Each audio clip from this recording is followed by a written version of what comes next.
Let her die. She's useless now, dead weight. The sooner we bury her, the better. Those were the words her husband whispered to his mistress, right beside her hospital bed, while she lay in a coma, fighting for a life they had already thrown away. For weeks they planned her funeral, the flowers, the speeches, even the dress she would be buried in. They laughed over it, they kissed over it, they even argued about who would inherit her things. She heard none of it, but the nurse did. Then one morning, everything changed. A flicker in her fingers, a whisper of breath, a quiet, terrified gasp from the nurse. "She's back!" And the moment those words left the nurse's mouth, he panicked out of fear of what she might remember. So he did the unthinkable, something darker than all his betrayals, something he thought no one would ever see. But fate has a way of exposing monsters at the exact moment they feel safest. This is the story of a woman who rose from the edge of death, only to discover that the real danger wasn't the coma, it was the man waiting beside her bed. Hello family, welcome back. Before we begin, I have a small but heartfelt request. Please, subscribe. Your support is what keeps these stories alive. Every time you click that button, you're helping us share voices that would otherwise be forgotten and stories that deserve to be heard. And in the comments, tell us where you're watching from, because together we are not just telling stories, we are keeping hope alive. Everything inside Emily Carter felt trapped in thick, unmoving darkness. It wasn't sleep, not really. It was a deep, heavy silence that kept her pinned in place, as if her body belonged to someone else, and the world had forgotten she existed. Sometimes she felt pressure on her hand. Sometimes a cold breeze brushed her skin. Sometimes footsteps came close, then drifted away. But none of it reached her fully. It was all distant, as if she were underwater, trying to catch pieces of sound that disappeared before she could hold on to them. Then one voice pushed through. "Let her die. She's useless now, dead weight." It was a man's whisper, sharp, controlled, and painfully familiar, even through the fog, smothering her mind. "You said the doctors already warned you," a second voice said, a woman, soft but with a cold edge. "They don't think she'll wake up, so why wait? Why drag this out?" Footsteps, a shift of fabric, a slow, frustrated sigh. "We shouldn't be having this conversation here," the man muttered. "Well, you're the one who brought me in here," the woman shot back. The voices faded again, swallowed by the darkness. Emily couldn't move. She couldn't open her eyes. She couldn't speak. But something inside her, some tiny instinct, tightened with fear. The voices weren't strangers. She would know them anywhere. They belonged to her husband, Daniel, and Lauren, the woman she once called a friend. What Emily did not hear, but the nurse did, was the rest. Nurse Karen O'Neill had paused in the doorway, a medication chart in hand. She had been walking in for the routine vitals check when the words froze her mid-step. Her grip tightened around the chart until the plastic bent. She hadn't meant to listen, but the moment she heard, "Let her die," she stopped breathing. Karen had been a nurse for 12 years. She had heard family members give up on loved ones before, but she had never heard someone say it like a request, or worse, like a plan. She pressed herself back against the wall, hidden just out of sight. Daniel Carter stood by his wife's bedside, wearing the expression everyone in the hospital knew well by now. The devoted husband, the man who never missed a visiting hour, the husband who brought flowers every week and said, "She's the love of my life," to anyone within earshot. He had charmed the nurses, the doctors, even the families in the waiting room. But his voice, now, was nothing like the public Daniel. The private one was colder. Lauren stood beside him, arms crossed, wearing expensive perfume and a careful smile that didn't match her eyes. She wasn't supposed to be there. Karen knew she had signed in earlier as a family friend, but hospitals see enough drama to recognize when someone has no business being that close. Lauren stepped nearer to Emily's bed and looked down at her as if inspecting something that had gone out of style. "She hasn't moved in weeks," she said with a shrug. "They say sometimes the body just stays like this. Organs working, brain quiet. A vegetable. I'm just saying, why prolong the misery?" Karen felt her stomach twist. Daniel rubbed his jaw the way he always did when he was thinking through something unpleasant. "The insurance policy doesn't pay out unless she's declared brain dead or passes naturally. I can't rush anything." "So now you're patient?" Lauren laughed quietly. "You've been complaining non-stop about how her coma is holding everything up." "Lower your voice," Daniel hissed. But Karen heard it, every word. Emily, trapped in a body that refused to wake, didn't hear the rest. The darkness swallowed her, again. But Karen backed away slowly, heart pounding, unsure what to do. Reporting something like that could destroy her career if she was wrong. And Daniel Carter wasn't just respected. He had money, lawyers, and influence. The kind of man who always got what he wanted. The next morning, when visiting hours began, Daniel returned alone, carrying a cup of black coffee and wearing the same fragile smile he used for sympathy. The volunteers at the front desk adored him. "Such a dedicated husband," they'd whisper. He walked into Emily's room just as Carol, Emily's mother, placed a warm hand on her daughter's arm. Carol always talked to her as if she were awake. It was the only comfort she could offer. Daniel stepped inside, cleared his throat, and waited for Carol to notice him. She did, but she didn't smile. "Morning," Carol said. Daniel nodded. "How's she doing today?" "The same as yesterday," Carol replied. She looked him up and down. "I didn't see you last night." Daniel's expression didn't flinch. "Meeting ran late. I didn't want to wake you if you were sleeping when I came home." "I wasn't home," she said. "I was here." A tiny crack split his mask. Before he could speak again, Lauren walked by the door. She wasn't even trying to hide. She drifted past with her high heels clicking on the tile, then paused halfway down the hall and gave Daniel a small, coy smile. Carol's face changed instantly. "What is she doing here?" Carol asked, narrowing her eyes. "And why is she looking at you like that?" Daniel didn't turn toward Lauren. He kept his eyes on Carol and forced a soft sigh. "She's here, visiting her aunt. She texted me earlier saying she was on this floor. I didn't want you to misunderstand." "Oh, sweetheart," Carol said quietly. "You don't have to twist your words for my sake.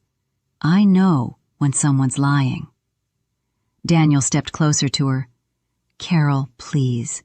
You're exhausted. You're worried. I get it. But don't make this ugly." "I'm not making anything ugly," she said. "But that woman has never set foot here before, and the way she just looked at you." "Carol," his tone dropped. "Stop." Karen watched from the hallway, pretending to check a supply cart. She saw Carol wipe her eyes and look down at her daughter again. "I don't trust her," Carol whispered. "And I don't trust you when she's around." Daniel didn't respond. He walked to the opposite side of the bed, adjusted Emily's blanket for show, and said, "Let's focus on Emily." Karen felt the tension thickening like fog.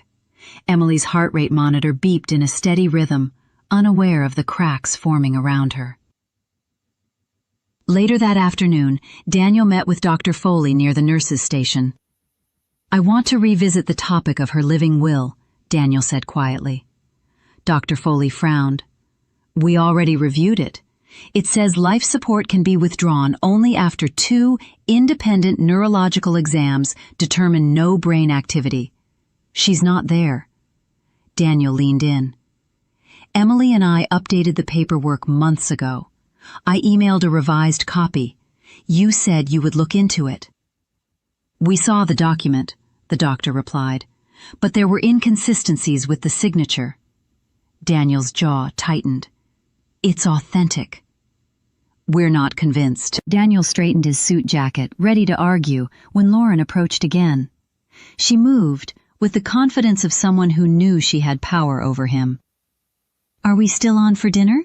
she asked lightly, ignoring the doctor. Daniel shot her a warning look. Dr. Foley raised an eyebrow. "Dinner?" Lauren realized the slip too late. She attempted a laugh, brushing it off. "Oh, I meant the charity fundraiser. Everyone from his firm is going. I'm helping plan the guest list." Karen knew a lie when she heard one, so did the doctor, but neither pushed further. When Lauren walked away, Daniel returned to the topic quickly. "My wife wouldn't want this. She wouldn't want to be kept alive with no hope." "That's not what her paperwork says," Dr. Foley answered. "If you're asking us to withdraw care, against protocol, I won't sign off." Daniel's polite smile was strained. "Then find someone who will." Karen watched him storm off with a tightness in her chest. She had seen family members break under grief, but Daniel wasn't breaking. He was pressuring, manipulating, and pushing, like someone who wasn't grieving at all. In the days that followed, Karen noticed more signs. Daniel arrived with Lauren more often, though Lauren always stayed just outside the doorway now, pretending to keep her distance. If anyone passed by, she acted as if she barely knew him. But when they thought the hall was empty, they whispered too close, argued too quietly, and touched in ways no family friend ever would. And Emily, still silent, still trapped, absorbed none of it. Carol saw pieces, enough to trigger alarm. One evening, she stepped out of Emily's room and saw Daniel cornered by Lauren at the end of the hallway. Lauren touched his tie and said something that made him laugh. He leaned in, whispering something back, his hand brushing her waist. Carol gasped in disbelief. Lauren turned first and forced a sweet smile. "Oh, Carol, I didn't see you there." Daniel straightened instantly. "Carol, this isn't what it looks like." Carol's voice cracked. "Then tell me what it is." "Work," Daniel said. "Just work. Her team is handling one of my accounts. We were going over—" "I'm not stupid," Carol snapped, tears forming. "My daughter is in there fighting for her life, and you're out here—" "Keep your voice down," Daniel hissed. "No." Carol's voice trembled but stayed strong. "I knew something was strange. You barely visit without checking your phone every 5 minutes. You leave early, you come late, and now I see why." Lauren stepped closer, lowering her voice into a false, soothing tone. "Emotions run high during times like this. Let's not jump to conclusions." "Don't talk to me like I'm a child," Carol said sharply. Daniel grabbed Carol's elbow. "Let's go talk somewhere private." Carol jerked her arm back. "Don't you dare touch me!" Karen hurried over, pretending she had a question about medication, giving Carol an escape. Carol thanked her with her eyes before walking back into Emily's room. Lauren shifted her weight, annoyed. Daniel muttered something under his breath, and they walked off together, whispering fiercely. That night, Karen charted Emily's vitals with a tight throat. She kept thinking about the living will, the half-heard conversations, the lies they told so easily. She wanted to step in, to warn someone, to report something. But the rules were strict. Suspicion didn't count. Nurses had lost their licenses over less. Still, something was wrong. Deeply wrong. Days passed. Lauren's boldness grew. One afternoon she tossed her purse onto the chair beside Emily's bed and said, "When all of this is over, Daniel promised we'd take a trip. Somewhere warm, somewhere quiet, no hospitals." Daniel smirked. "When everything is settled, yeah." Karen saw the way he said it. Not if Emily woke up, not if her condition improved. When everything is settled. As if her death was only a matter of paperwork. Karen swallowed her anger, turned back to the monitor, and pretended she wasn't listening. Later that same day, Karen overheard them again from the hallway. "We need to talk about her things," Lauren said, flipping through a magazine. I want the ring she never wears, the one from her grandmother. She wouldn't want you to have that, Daniel whispered. She doesn't get to want anything anymore, Lauren replied. It's not that simple. It is, she said, touching his arm. You promised me. Karen's pulse spiked. Promised. They were acting like Emily was already gone. That night, when Carol arrived, she found Daniel alone in the room, staring at Emily without emotion. He adjusted her blanket again, the way he always did when someone might be watching. Carol stood by the door, her voice quiet and tired. You know what hurts the most? That I trusted you, that I believed you loved her. Daniel didn't turn around. I do love her. No, Carol said softly. You love how she made you look. There's a difference. Daniel's jaw clenched. Go home, Carol. Rest. You can order the doctors around, but you don't get to order me, she said. Not anymore. She walked to Emily's bedside and kissed her forehead. Then she whispered something Daniel couldn't hear. When she left, Daniel's phone buzzed. He checked the screen, smirked, and slipped out the door to meet Lauren in the hallway. Karen entered a moment later. She checked Emily's vitals, adjusted her pillow, and paused. I don't know if you can hear me, she whispered, but I'm here, and something isn't right. I can feel it. The monitor beeped steadily in response. Karen squeezed Emily's hand gently. Please wake up. Please. But Emily remained still. Until she didn't. A week later, on a quiet Wednesday morning, Karen walked into the room with a cup of warm water and fresh linens. The sun filtered through the blinds. The hallway outside was calm, a rare, peaceful moment. Karen lifted Emily's hand to change the sheet beneath it. Then she froze. Her eyes widened. Emily's index finger twitched. Once, then again. Karen's heart leaped into her throat. She leaned closer, staring at the hand, holding her breath. Emily, she whispered, can you hear me? The finger twitched harder, unmistakable this time. Karen gasped. Oh my God. She reached for the call button, then hesitated. Part of her wanted to shout down the hallway. Part of her wanted to run straight to the nurse's station. But Daniel walked in at that exact second. He stopped cold. What happened? Karen turned, voice shaking with shock. She moved. Daniel, she moved. I think she's coming back. His face didn't show joy. It showed fear. Real fear. Pure panic slid across his eyes before he forced it into something neutral.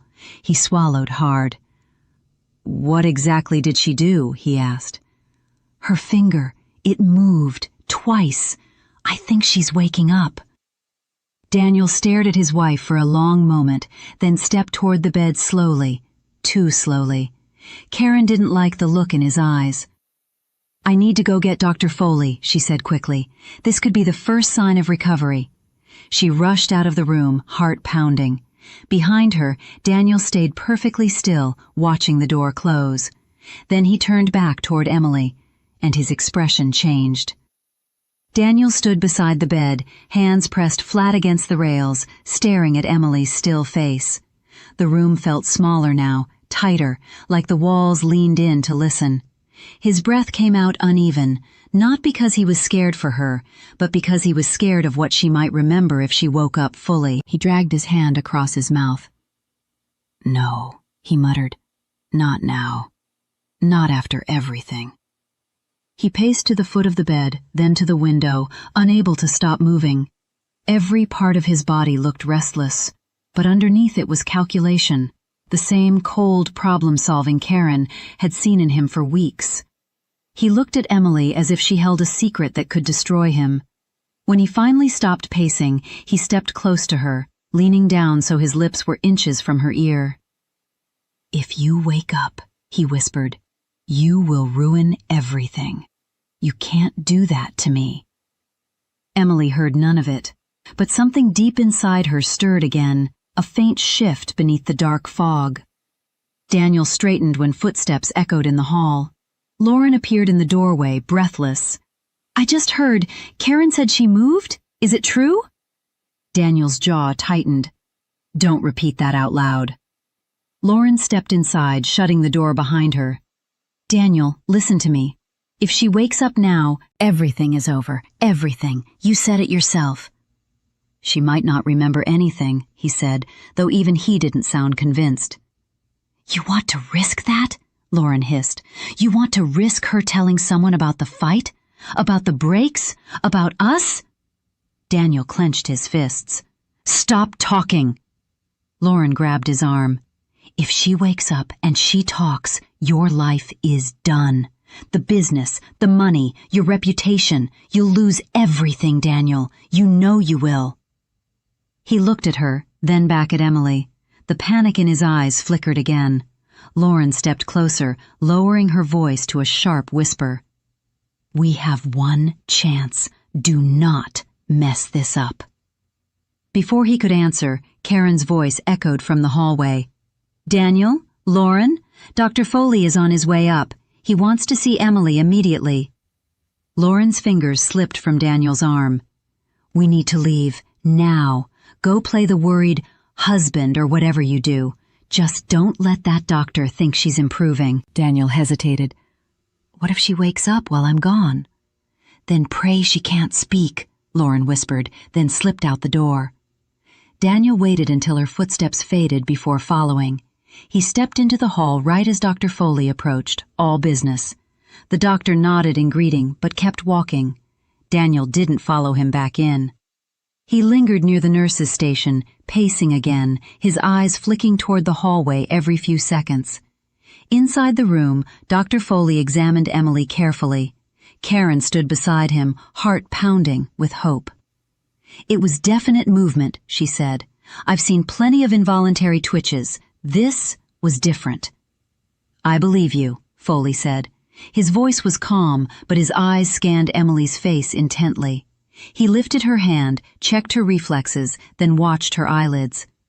"Emily," he murmured, "if you can hear me, try to move your fingers again." For a moment, nothing happened. The monitor beeped steadily. Karen held her breath. Then Emily's index finger twitched again. Tiny, weak, but unmistakable. Karen gasped. "There it is!" Dr. Foley straightened. "We need to run new scans, increase neurological monitoring, and notify the family." He stopped when he saw Daniel standing in the doorway, face pale and unreadable. "You said she moved," Daniel said quietly. Foley nodded, unaware of the tension. "This could be the first sign of emerging from the coma. We're preparing new evaluations." Daniel stepped inside slowly. "That sounds promising." But Karen noticed the muscle in his jaw flex, a clear sign he was anything but relieved. Foley didn't. He began giving orders, speaking into his tablet, calling the neurologist on duty. Nurses arrived with equipment, updating monitors, adjusting tubes and IV lines. The room became busy, full of movement, full of hope. Daniel stayed in the corner, eyes glued to Emily, not blinking. When the exams were done, Foley turned to Karen. "Keep a close watch. If she shows any more signs of consciousness, page me immediately." "Yes, doctor." The staff left one by one. Foley shook Daniel's hand, murmured that "this is encouraging," and stepped out. Only Karen and Daniel remained. Karen approached him slowly. "I know this must be overwhelming, but this is good news, Daniel. Your wife might be coming back." He didn't smile. He didn't thank her. He didn't say a single word. Instead, he stared at Emily as if calculating something in his head. Karen's skin prickled. Something felt wrong, deeply wrong. Daniel finally spoke. "Do you think she can hear us yet?" Karen hesitated. "It's possible. Coma patients sometimes hear voices before waking." Daniel nodded once, too controlled. "I see. And is she aware? Could she remember anything said around her?" Karen couldn't answer, but every instinct told her this conversation was dangerous. "I'm not." "Sure, Daniel, but just talk to her like you normally would." "Right," he said. Karen forced a small smile, though her stomach knotted. "I'll be right outside if you need anything." She stepped out of the room, leaving the door open behind her. Daniel didn't move. He waited until she was several steps away. Then the door creaked shut. Karen stopped in the hallway. She turned around, confused. She hadn't closed it. Daniel must have reached back and pushed it closed. A bad feeling settled over her, heavy and sharp, the kind she had learned not to ignore, especially around family members who acted too calm. She stepped closer to the door, hand lifting as if to open it. But just then another nurse called, her name from down the hall, pulling her away. She looked back at the door one more time. Something wasn't right. Inside, Daniel stood at Emily's bedside, breathing hard, the mask of the devoted husband slipping away entirely now that no one else was there. He sat in the chair. For a moment, he simply studied her face, like a man staring at a problem he wished would solve itself. He reached out, brushing her hair back with a touch too careful to be genuine. "You weren't supposed to wake up," he whispered. "You weren't supposed to still be fighting." The room felt colder. Emily didn't move again, but her breathing shifted, just slightly. Daniel's eyes flicked to the monitor, then back to her face. "If you wake up and you talk, everything I've built disappears. You understand that, don't you?"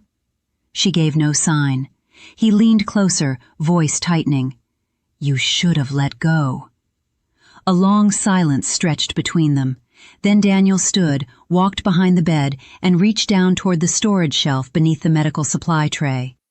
His hand slid along the lower edge until it touched something heavy, something solid, something not meant to be in anyone's hand. He wrapped his fingers around it. Just then, the sound of the door lock clicked into place. Daniel glanced at the door, then back at Emily. No one else was in the room. His grip tightened around the heavy object. If you haven't subscribed yet, we'd love for you to join our community by hitting the subscribe button. Through our stories, we build hope and give a future to children and women who have been abused all over the world. Motivate us by subscribing and turning on your notification bell so you never miss a story that matters. Also, let us know in the comments, where are you watching from, and how did this story speak to you? Darkness still held Emily, but the edges of it were thinner now, stretched like worn fabric ready to tear. Sounds pressed through the dimness in short bursts, a shuffle of shoes, a quick inhale, the soft clatter of something being set down. All of it blurred together until one sound cut through harder than the rest. Breathing. Fast, uneven, panicked. Daniel's. Emily sank closer to the surface of consciousness, just enough to feel the faint tremor in her fingers. She wanted to move them again, to reach out, to pull herself out of the fog. But her body stayed heavy, pinned. The monitor beside her beeped faster, not loud, not frantic, but quick enough for Daniel to notice. He cursed under his breath. "Not now," he whispered. "Not now." Emily heard the faint scrape of him stepping back, as if distance alone would erase what he'd been about to do with that hidden object behind the bed. She could almost sense him turning toward the door, trying to decide whether to stay or run. Then, footsteps. Karen's voice came next, breaking the tension like a snap. "Daniel, what are you doing in here, with the door shut?" He moved fast, too fast. Emily felt the shift of air as he stepped away from her side. I was just checking on her," he said. His voice trembled, but he tried to cover it with a cough. "I lost my balance. I grabbed the back of the bed." Karen must have glanced around, because her footsteps paused, cautious. "Everything seems fine. The doctor still wants more scans soon." She came closer. Emily felt her hand touch her wrist. "Her pulse is elevated." "She did that earlier, too," Daniel said quickly. "Maybe it's nothing." Karen didn't answer. Emily imagined her narrowing her eyes, not buying it. Did she move again? Karen asked. Daniel hesitated. No, I didn't see anything. Karen brushed Emily's hair back gently. Emily, if you can hear me, you're safe. We're watching you. Then to Daniel, if anything changes, you come get me immediately. Of course. Karen left. The door stayed open this time. Daniel didn't move for a long moment, as if afraid someone might come back and catch him doing something. Emily drifted again, back into the dark, back into the muffled world. When she rose closer to waking again, the room had changed. Someone was sitting near her, breathing quietly, flipping through pages. Lauren. Emily recognized the sound of her bracelets first, the faint metallic tap she always made when she moved her arm. It used to annoy Emily during girls' nights out, but she never said anything. Lauren liked attention, and the bracelets helped her get it. Now each tiny click scraped across Emily's nerves. Lauren sighed, bored. You really had to pick the most dramatic time to twitch, didn't you? She muttered. Always a problem, even unconscious. Emily couldn't react, but her thoughts tightened, coiling like a spring. Lauren kept talking, flipping another page. Daniel is a mess because of you. I swear, if you ruin everything we planned, I will... She stopped. Footsteps approached again. Daniel. Lauren spoke in a low whisper. Did she move again? You look like you've seen a ghost. Daniel's voice came out thin. I don't know. Karen almost caught me earlier. Caught you doing what? She hissed. Nothing, he snapped. Lauren lowered her voice. Daniel, you were supposed to be careful. I am careful, he whispered back, but she keeps reacting. It's like she knows something. She can't know anything. She's half dead. Emily heard Daniel exhale shakily. She moved. Lauren froze. What? Her hand, twice, and when I came back after Foley's exam, her breathing changed again. Lauren stood, her bracelets chimed. Then we need to be ready. If she wakes up and talks, don't say that, Daniel cut in. Not here. Lauren lowered her voice. Fine, but you know what's at stake. Silence stretched, tight and sharp. Emily felt herself sink slightly, the fog pulling her down again, but their voices still filtered through. Lauren spoke first. Do you remember the night she found the messages? Daniel groaned. Don't bring that up. You practically begged me to help you, Lauren continued. You said she didn't understand you, that she was holding you back. Daniel didn't deny it. When she confronted you, Lauren said, you lost it. You told her she never fit with your friends, never dressed right, never sounded like she belonged. You said she embarrassed you. Emily's pulse jumped. The monitor beeped faster. She remembered pieces of that night. A hallway, raised voices, her keys in her hand, trying to leave the house. Daniel grabbing her arm hard enough to bruise. Lauren caught the rising beeps. Her monitor! Daniel! She's reacting! No, it's just a coincidence. You idiot! Lauren whispered. If she wakes up now, she'll talk. And if she talks, we're done! Emily fell downward again, not fully unconscious, but farther from the surface. Voices stretched, like echoes, their words twisted through the fog. You were cheating long before she figured it out, Lauren said. You said you only married her because she was easy to control. Daniel swore. Lauren, stop. You said she'd get in the way of your promotion. Lauren. And you said, quiet. Emily fought the pull of blackness, trying to climb toward their words. She needed to hear. She needed to remember. The final argument before the accident came back in jagged flashes. Emily shouting, Daniel shouting louder. Tires on wet pavement. A sharp snap of sound. Then nothing. Her body shivered, though barely. Lauren lowered her voice. Fine, but don't pretend you're innocent. You told me to help push her away from her friends. You made sure she stopped going to book club, stopped meeting up with that coworker she liked. You cut her off from everyone. Emily felt that like a knife. She remembered how lonely she'd become, how isolated, how confused. Every small shift now made sense. "You're acting like I'm the villain here," Daniel whispered. "You were part of all of this." Lauren scoffed. "Please, you chose this life. You chased me, and now you want to blame me? Keep your voice down." Lauren moved closer to him. Emily could feel the shift of air. "If she wakes up," Lauren whispered, "all the lies fall apart." "And if she stays like this?" Daniel murmured. Lauren didn't answer. Emily's world dimmed again. The fog thickened. Later, minutes or hours, she couldn't tell, Emily drifted back up. The room was quieter. Only one person remained. Her mother. Carol's voice cracked with soft tears as she held Emily's hand. "Baby, I don't know what's happening anymore. I don't know what to believe. But I'm here. I'm trying. Please come back to me." Emily tried to squeeze her mother's hand. Nothing moved. Carol let out a shaky breath. "Daniel says you might be improving, but every time I ask questions, he shuts me out. He told the doctor I'm too emotional to visit too long. Can you believe that? He's making decisions like I don't matter." Emily wanted to rise, wanted to wake, wanted to speak, but the fog held her tight. "I know something is wrong," Carol whispered. "I feel it. I just can't get close enough to figure out what."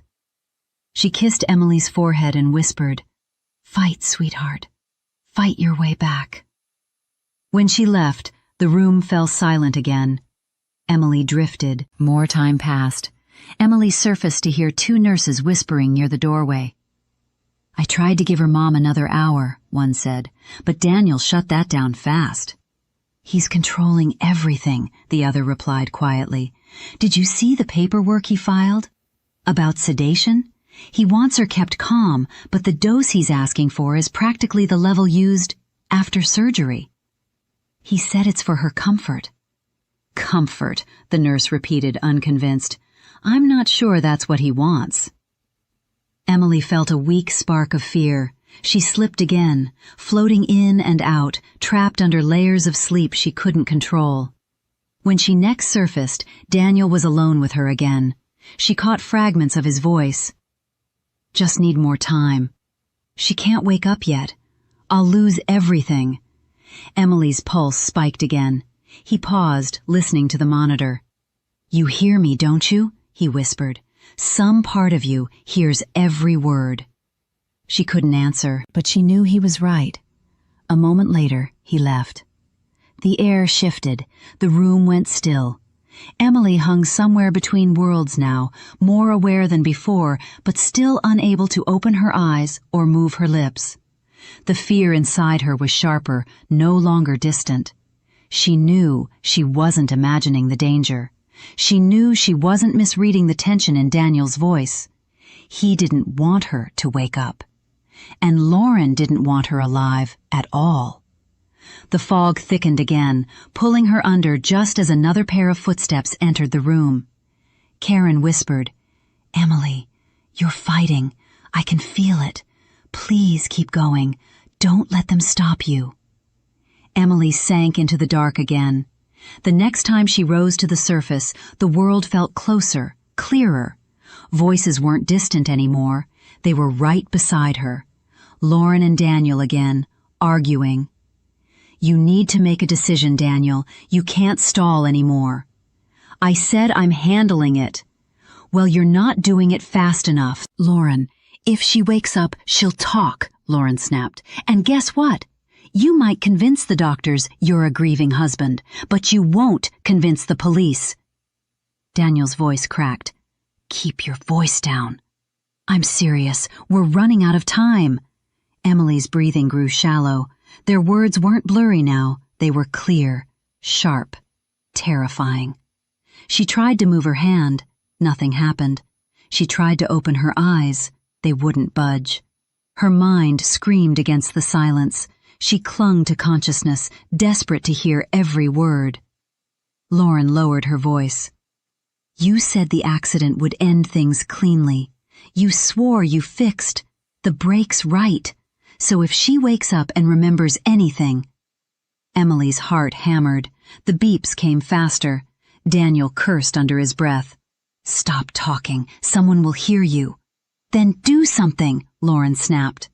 The monitor beeped again, louder this time. Emily's awareness flickered like a dying flame. She slipped back into the black, heart racing, knowing now, without doubt, that she had never been safe. Emily floated in the dark for a long time. It wasn't peaceful. It wasn't silent. It was crowded with half-memories, fragments of arguments, the echo of Lauren's voice saying, You said the accident would end things cleanly, over and over like a broken record. The fog around her thinned again, the world sharpened. A cold rush of awareness moved through her body. Something inside her, some stubborn will, refused to sink again. She pushed upward. A faint sound reached her first. Soft footsteps, papers shuffling, a plastic cup being set down. She tried to move her hand. This time, her fingers twitched more clearly.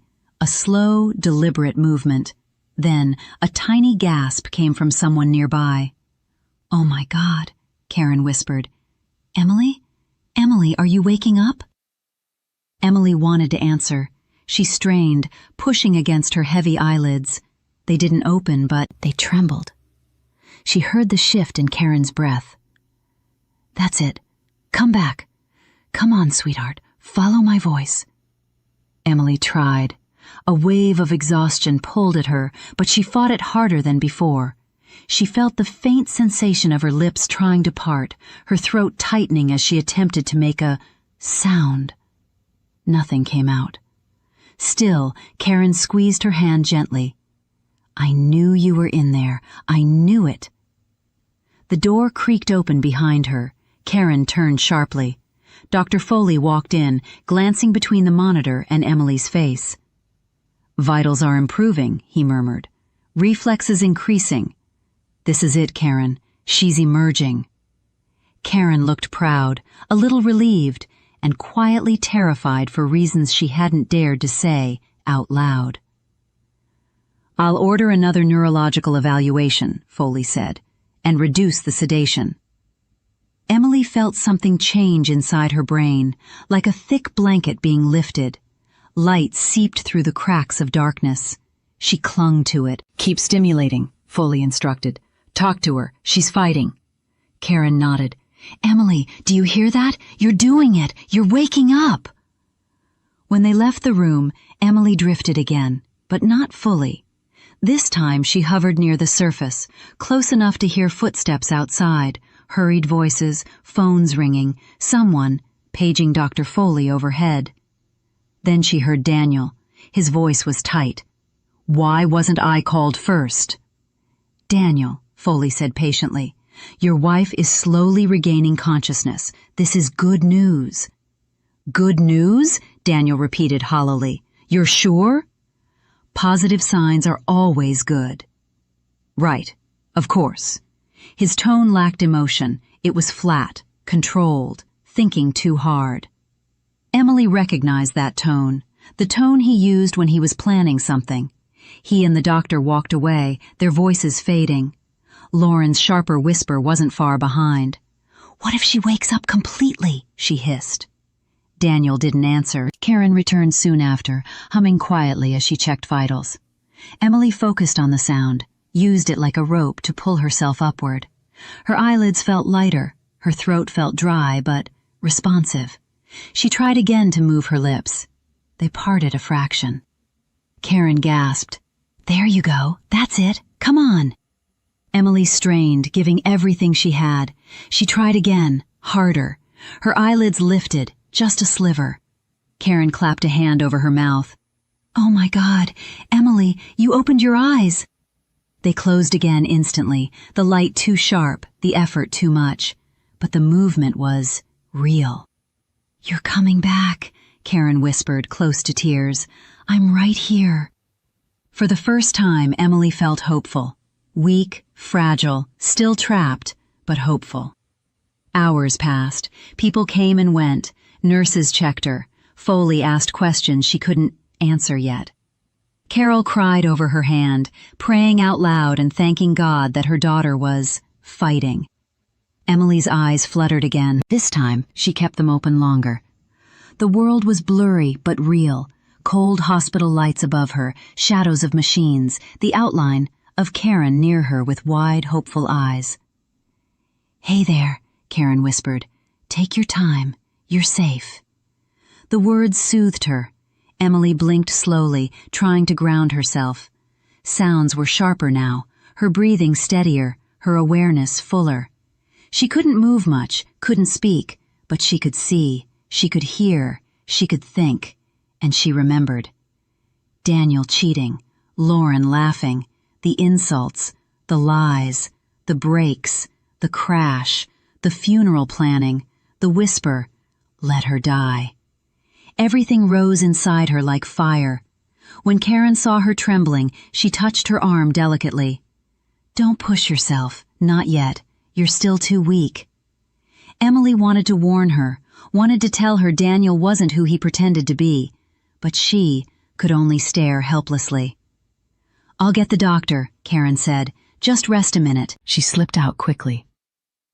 Emily lay there alone, breathing shallowly, forcing her tired eyes to stay open.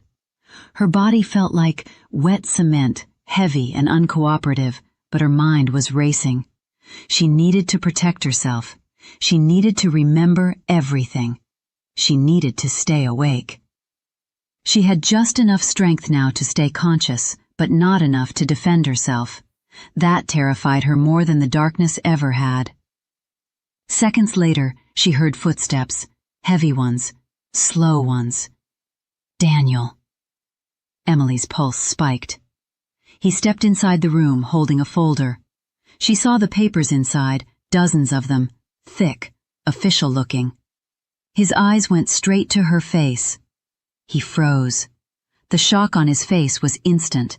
His mouth fell open. His fingers tightened around the folder until the papers bent. He stared at her like he was staring at a ghost. Emily held his gaze, barely, weakly, but she held it. Her throat tightened. Her lips trembled. She gathered every tiny bit of strength she had left. Her mouth parted. The faintest whisper of a word formed on her lips. "Why?" Barely audible, broken, fragile, but clear. Daniel staggered back a step. For a split second, real fear flashed in his eyes, raw, naked fear. Then something darker replaced it, cold calculation. His chest rose slowly as he forced a calm smile. He stepped closer to her bed, eyes sharpening, with a focus she knew too well. He lifted the folder in his hand, the transfer papers, and said, in a soft, dangerous voice, "Well, looks like we need to talk." Daniel didn't blink when a nurse walked in, saw him hovering over Emily's bed with tears in his eyes, and gasped softly like she was witnessing a miracle of love. He turned toward her, wiping an imaginary tear from his cheek. "She opened her eyes," he whispered shakily. "I can't believe it. I thought I lost her." His voice cracked perfectly, too perfectly. The nurse's hand flew to her chest. "Daniel, this is incredible. She's so lucky to have you." He bowed his head like he was humbled. "I would have stayed forever if I had to. She's my whole world." Emily wanted to scream. She felt her chest tighten with rage she couldn't release. She could barely move, barely breathe without pain, and he stood there playing grieving husband like he hadn't been planning her funeral weeks ago. The nurse squeezed his arm. "You've been so devoted. We talk about it at the station all the time." Emily's stomach twisted. Her monitor beeped a little faster. Daniel noticed, glanced down at her, and the mask flickered back into place. "Hey," he murmured softly, leaning close enough that the nurse couldn't see his eyes harden. "You're safe now. I'm here." Emily knew that voice. It was the one he used on dinner guests when he wanted to charm his way out of awkward questions. It wasn't affection, it was performance. When the nurse left, Daniel stayed. He dabbed at his eyes again, like he expected applause. "Look at you," he whispered, awake and helpless at the same time. Couldn't have timed it worse. Emily tried to turn her head, but her neck barely moved. Her muscles trembled with effort. Daniel saw the tiny motion and smiled. "Careful," he murmured. "Someone might think you're trying to talk." She wanted to claw his face open with her bare hands. A soft knock broke the moment. Karen stepped in. Her face lit up when she saw Emily awake again. "Hey, there you are. How long have you been alert?"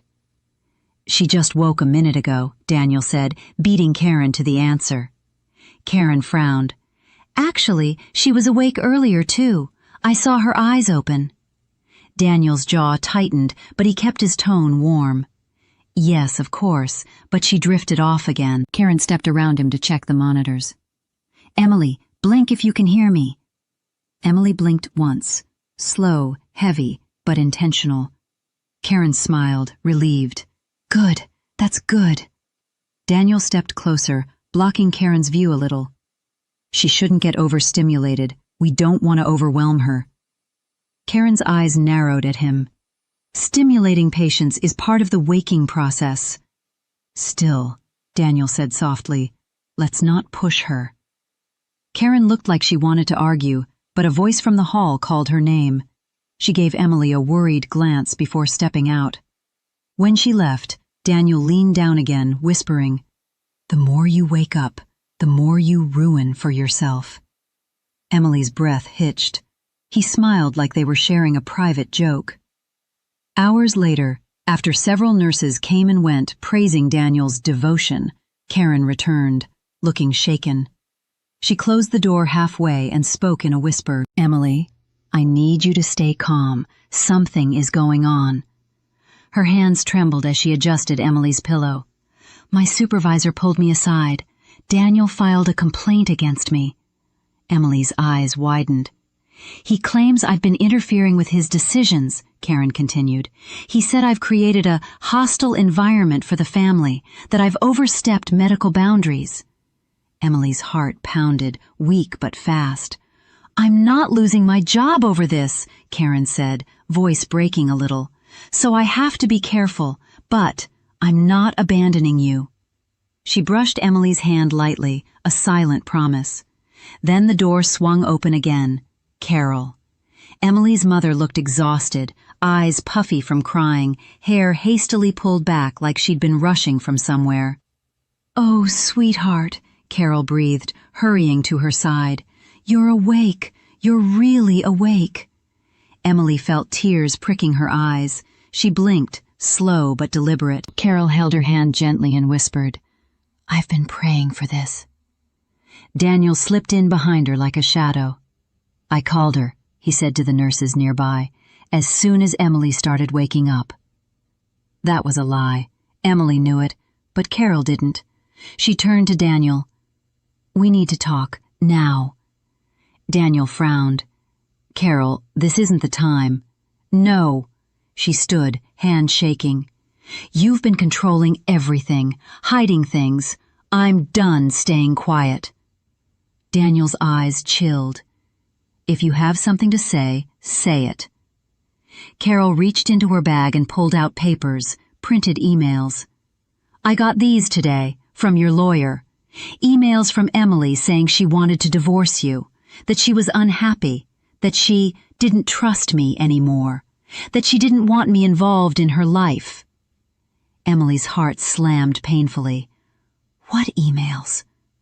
Carol's voice cracked. "Tell me these aren't real, please." Daniel let out a soft, sad sigh and rubbed his temples. "Carol, I didn't want you to find out this way." Emily wanted to scream. She blinked 3 rapid times, trying to signal her mother that it was a lie, but Carol wasn't looking at her. "She was talking to a divorce attorney," Daniel said softly. "She said she didn't want to hurt you, so she planned to distance herself, She felt ashamed of how dependent you were on her. Carol gasped. She looked shattered. Emily blinked frantically, slow, fast, anything. Daniel placed a comforting hand on Carol's shoulder. I didn't want to bring this up now, but you need to understand. She wasn't the person you remember. Carol backed away from him. I don't know what to believe. Daniel gently guided her toward the door. Go home, Carol. Rest. When you're calmer, we can talk. No, Carol whispered, shaking her head, tears spilling. No, no, no! Please, Daniel said, voice soft and saintly for the watching staff. Let me take care of her. Carol stumbled out, crying, her hand pressed to her mouth. Emily's heart broke. Daniel turned back toward her. You're welcome, he whispered. The next morning, after a restless night of drifting in and out of awareness, Emily sensed someone entering with slow, confident steps. Lauren. She stood alone in the doorway, smiling like she was visiting an old friend recovering from a cold. Look at you, Lauren cooed, awake and still pathetic. Emily's pulse raced. Lauren slipped inside, closing the door gently behind her. Don't worry, Daniel's handling everything. He always does. She strolled to the bedside, examining her nails. He told me you tried to talk, that you mouthed a word when he came in. Adorable. What did you say? Why? How? Help? Emily's fingers trembled. Let me guess. She leaned in close, her perfume sharp and sugary. You realized he's leaving you. You realized he and I are getting married. Emily's eyes widened. Oh, yes, Lauren whispered gleefully. He proposed, with the ring he originally bought for me before he chickened out and married you. Emily felt something break inside her. Lauren's smile widened. And don't feel too bad. You were never right for him. You were small, ordinary, a burden he carried to look stable. He told me that. Emily blinked tears. And your accident? Lauren mused. Funny how it happened right after you found the texts, isn't it? Emily's breath caught. The monitor beeped faster. Lauren smirked. Maybe you lost control. Maybe the rain did it. Or maybe... She tilted her head with false innocence. Maybe Daniel didn't want a messy divorce. Emily stared at her, horrified. Relax, Lauren whispered. I'm not saying he did anything. I'm just saying, breaks fail all the time. Emily's blood ran cold. Lauren tapped the bed rail lightly. But hey, you're alive. For now. She leaned close enough that Emily felt her breath on her cheek.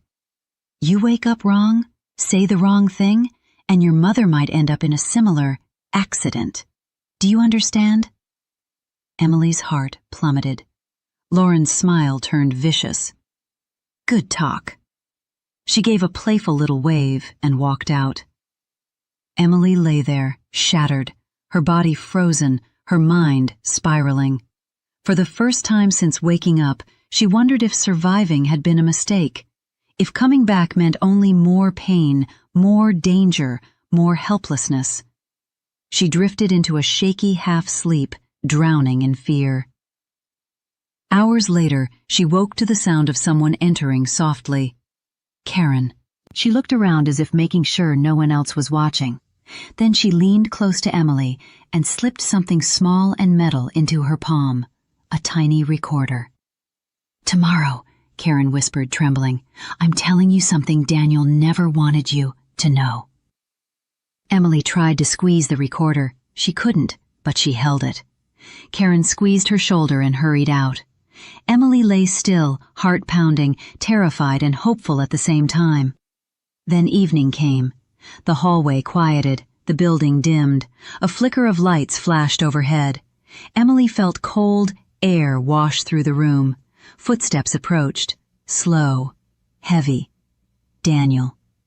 He walked in without a sound. He closed the door behind him. It clicked. He stepped closer, his shadow falling across her. "We should have buried you when we had the chance," he whispered. He reached for her IV line. The room felt too small for both of them, too dark, too quiet. Even the monitor seemed to sense danger, its beeps stretching thin between each second.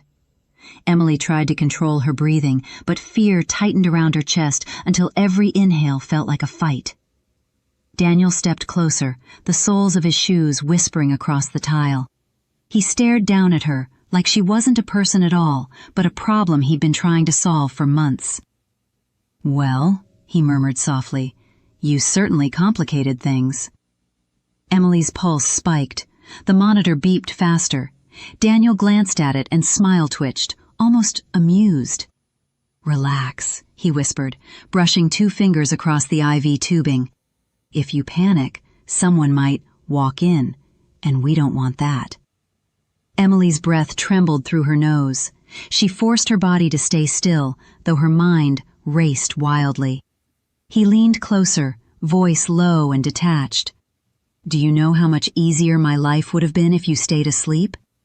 Everyone believed I was devoted, loyal, a perfect husband.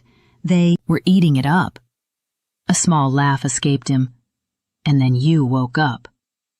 Her eyes burned. She wanted to scream, to fight, anything, but her body refused to obey.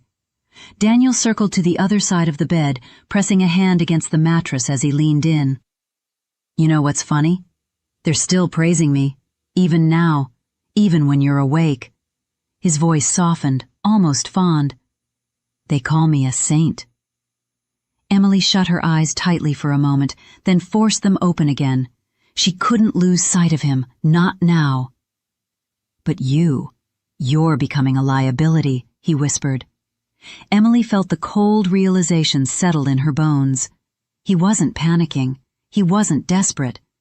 He was calm, too calm. He had thought about this, planned it. Daniel stepped back and sighed. "You weren't supposed to wake up. You weren't supposed to drag this out." He looked toward the door, listening for footsteps. Nothing. He continued, voice light as if discussing something trivial. "I'm transferring you in the morning. Facility out of town. Quiet place. Very private. They'll keep you heavily sedated." His eyes hardened. No more surprises. The room tilted. Emily's sight wavered. She tried again to move her hand. It barely twitched. Daniel noticed. "Oh, look at that," he said softly, trying so hard. He approached her again, standing directly beside the IV pole. He touched the bag gently, as if admiring it. "You know, sedatives are tricky things. Too little, and you wake up. Too much," he shrugged. "Accidents happen." Emily felt panic bloom in her chest. Her throat tightened painfully. He leaned down, his face inches from hers. "I warned you. If you tried to ruin everything, I'd fix it." Her mind raced through every horrible thing she had learned in the last few days. Lauren's taunts, the forged emails, the drained accounts, his new proposal, the implication about the breaks. Every piece snapped together now, forming one clear truth. Daniel didn't see her as a threat. He saw her as unfinished business. Emily's eyes filled with tears she couldn't wipe away. Her breath came out short and shaky. She didn't know if anyone would walk in. She didn't know if Karen was still on shift. She didn't know if her mother would come back tonight. She didn't know if she would survive these next minutes. Daniel reached out and ran a thumb gently across her cheek, the gesture so tender it made her stomach turn. "I told everyone I missed you," he whispered. "Funny, right?" His hand dropped to the IV line. Emily's heart pounded so hard the monitor shrieked in alarm. Daniel didn't flinch. He slowly lifted the tubing between his fingertips. Something shifted outside the room, a faint sound like distant footsteps, but they didn't stop at her door. They faded down the hallway. Daniel exhaled in relief. "Good," he murmured. "I'd hate for anyone to interrupt us." Her lungs tightened. She gathered every ounce of strength left in her body and tried to move her arm. It jerked weakly, just enough to twitch the blanket. Daniel saw it. He smiled. "Still fighting," he whispered, "just like before the accident." Her pulse skyrocketed. Her mind flashed with memory. Rain, headlights, brakes not catching, Daniel shouting behind her earlier that night, her screaming his name right before the world spun. The truth washed over her in a violent wave. He knew she remembered pieces. He feared she would remember more. He reached toward the IV connector, fingers brushing the latch. Emily's breath came out in a choked sound, her first real vocal noise since waking, a tiny, strained whimper. Daniel froze. Then he leaned close, so close she could smell his cologne. "We should have buried you when we had the chance." His hand tightened on the IV line, his fingers curled around the release latch, and he began to pull. Daniel's fingers tightened around the IV latch, and Emily felt the cold slide of fear shoot through her body. She tried to scream, but the sound stuck in her throat. Her chest heaved, her eyes watered. The monitor blared its alarm in a frantic, high-pitched rhythm, but Daniel didn't back away. "This is for both of us," he whispered. "You'll stop suffering, and I'll get my life back." Then something shifted, a tiny bump under the blanket. Emily barely felt it happen. Her hand twitched, nudging the small metal recorder Karen had slipped into her palm. It rolled, barely an inch, and hit the bed rail. It beeped, a soft, unmistakable chirp. Daniel froze. The blood drained from his face as he stared at the blanket, at the tiny glint of silver that peeked out from underneath the fabric. He dropped the IV tubing, snatching the recorder with shaking hands. "What is this?" he whispered, voice trembling with rage. "Where did you get this?" He pressed buttons, rewinding. A distorted sound crackled out, his own voice. "We should have buried you when we had the chance." Another tap, Lauren's voice. Maybe Daniel didn't want a messy divorce. Another, Daniel again. "She's a liability." His fingers spasmed around the device. "You recorded me?" he whispered at Emily, eyes darkening with disbelief. "You, little." He lifted the recorder as if to smash it. The door burst open. "Daniel, step away from her," Karen shouted, charging in with 2 security officers behind her. Daniel spun around, startled, the recorder still in hand. "This isn't what it looks like." But everything was crumbling fast. Karen pointed at the IV line still dangling from his fingers. "He was tampering with her medication. I saw it from the hall." "That's a lie," Daniel shouted. One officer stepped closer. "Sir, put the device down and move away from the patient." Daniel's jaw tightened, but he did as ordered, slowly lowering his hands. His mask was slipping. Panic trembled beneath his skin. Emily watched every flicker of fear as if her life depended on it. In truth, it did. Karen rushed to Emily's side, squeezing her shoulder gently. "It's over. You're safe now." But her voice wavered, not from fear, but from the weight of what she was about to do. She straightened and faced the officers. "There's something you need to hear," she said. "Something the hospital already recorded." Daniel's head whipped toward her. "What are you talking about?" Karen didn't look at him. She looked at Emily. "You weren't as unconscious as he thought." Daniel blinked, confused. "What?" Emily was semi-conscious at times during her coma, Karen said firmly.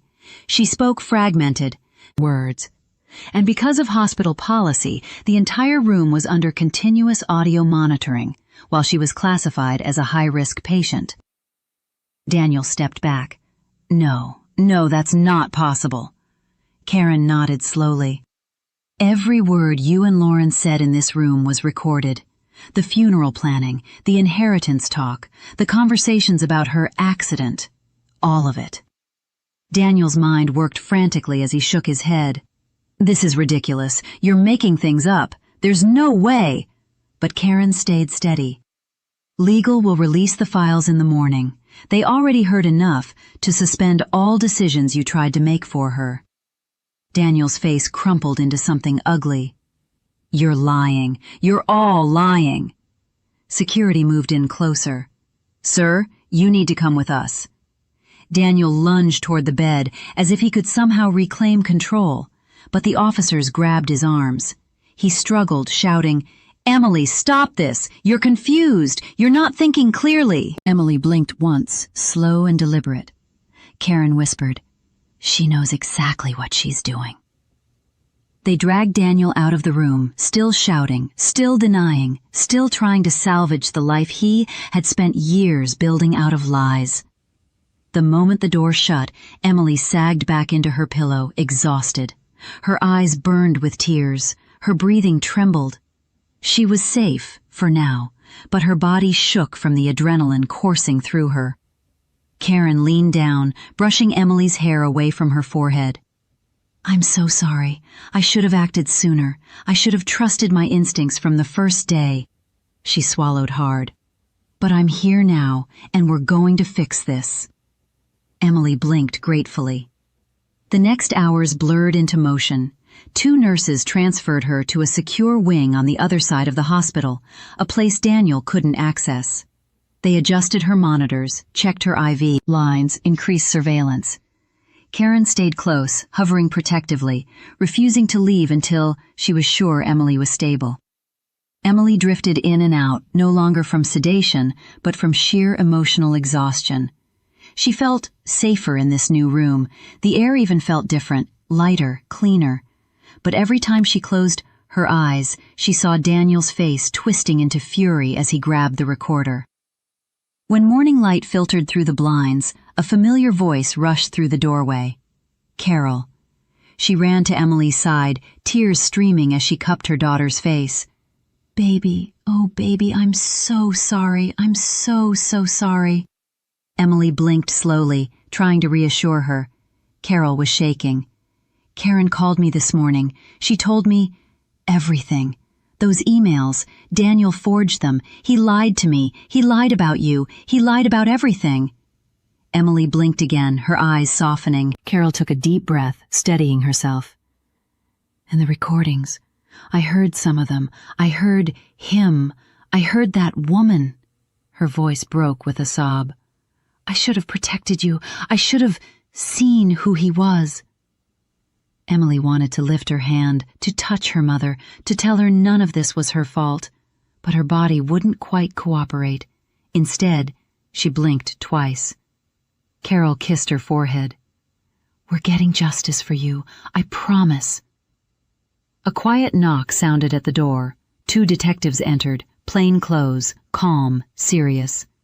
They introduced themselves gently, then spoke with Karen in the hallway, their voices low. Emily caught fragments. Multiple hours of recordings. Clear evidence of intent. Obtaining warrant for the vehicle inspection. Interviewing the other woman. She felt a fragile spark of hope. For the first time since waking up, someone believed her. Someone was fighting for her. Someone powerful enough to stop him. Karen returned and whispered, They'll handle it from here. You don't have to be alone anymore.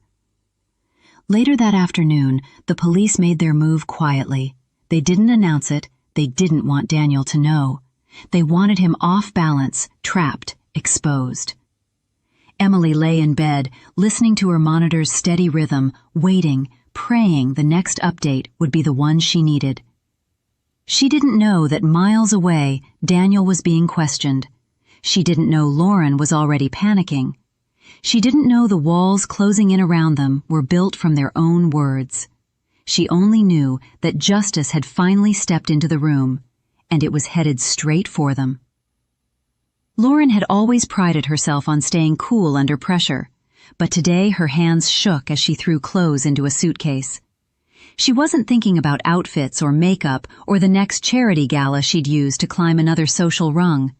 She was thinking about police, about recordings, about Daniel's unraveling expression as security dragged him away. She thought he'd keep it together. She thought he'd cover for her. But she'd heard the detectives showed up at the hospital this morning. She'd heard they seized the room recordings. She knew the investigation was real now, which meant she needed to disappear before anyone knocked on her door. She zipped the suitcase and grabbed her purse, only to freeze when she heard her name outside. "Lauren Price?" Her blood ran cold. She didn't answer. "Open the door. We just want to ask you some questions." She backed away from the door, trembling. Questions were dangerous. Questions led to answers she wasn't willing to give. Answers Daniel had sworn she'd never have to deal with.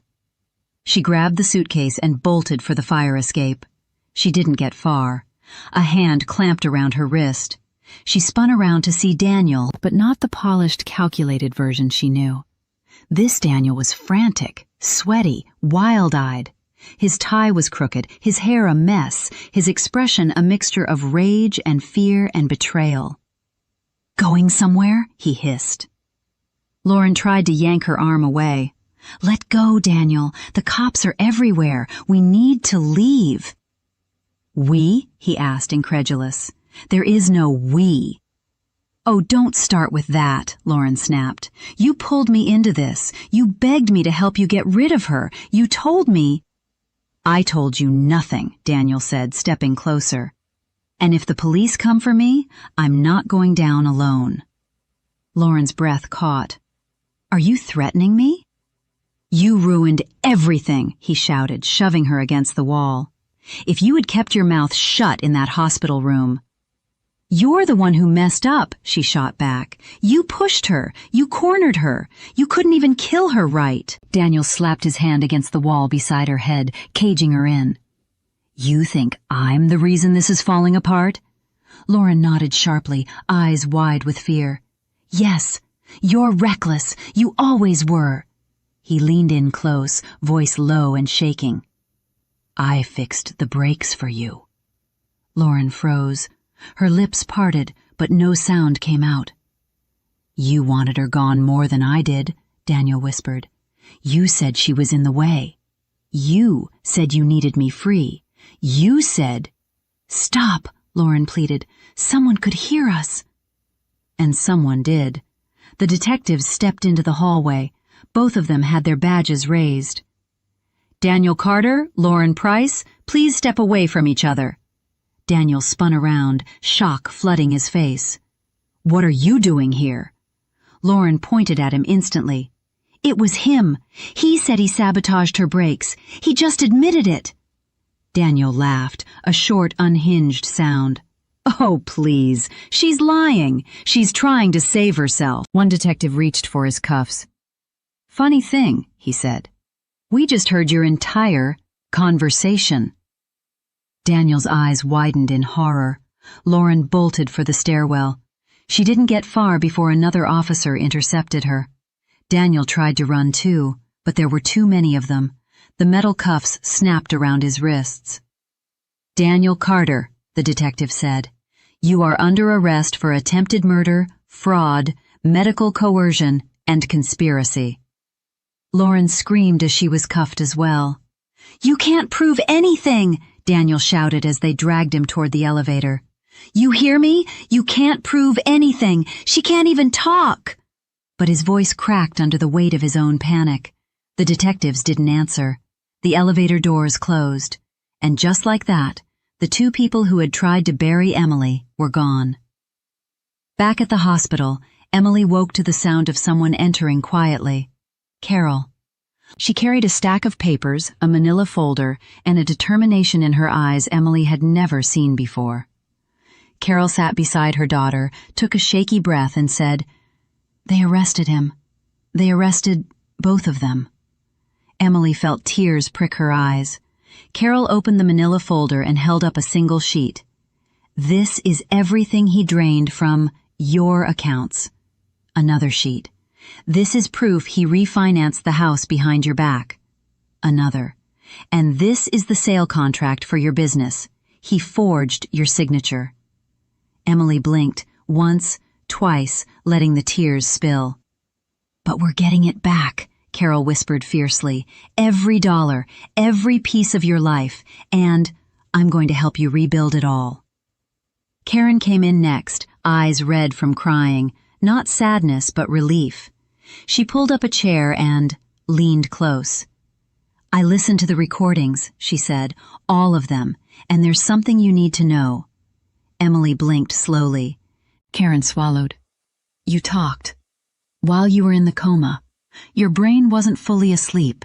You said single words, sometimes sounds, and one of those recordings," she hesitated, "it caught something I don't think you've remembered yet."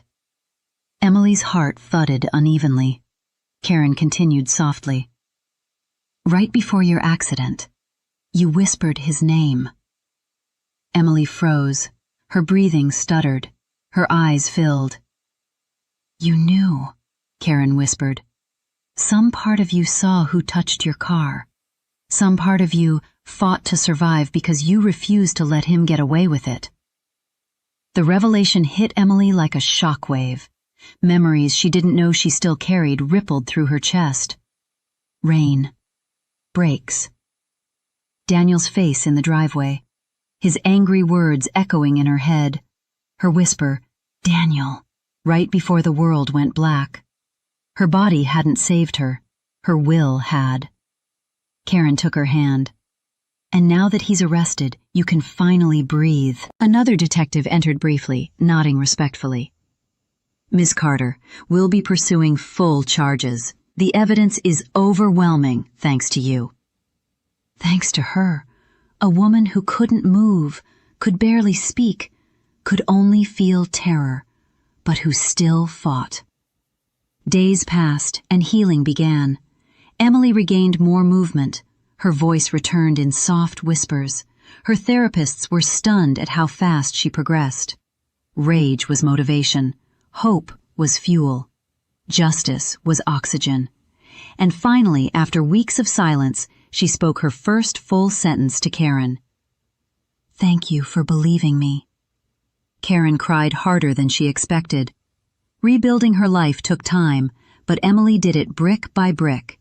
She reclaimed her business. She froze Daniel's accounts. She filed charges for fraud, abuse, and attempted murder. She joined support groups, made new friends, and reached out to old ones Daniel had pushed away. She and her mother grew closer than ever, and the woman who once lay helpless in a bed now moved through the world with steady steps, carrying scars that didn't weaken her.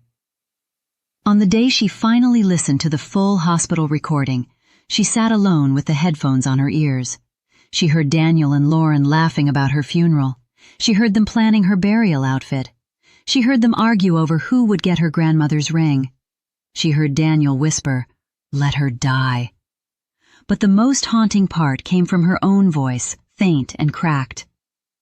"Daniel." A whisper of warning, a whisper of truth, a whisper of survival. She took off the headphones slowly, her heart heavy but steady. She didn't survive because the universe saved her. She survived because she refused to let him win, even while unconscious. Evil thrives in silence. Love is proven in action, not flattering lies. And sometimes, the person who wants you dead is the one pretending to keep you alive. Emily walked out of that dark chapter with clarity she never had before, and she vowed never to be silent again.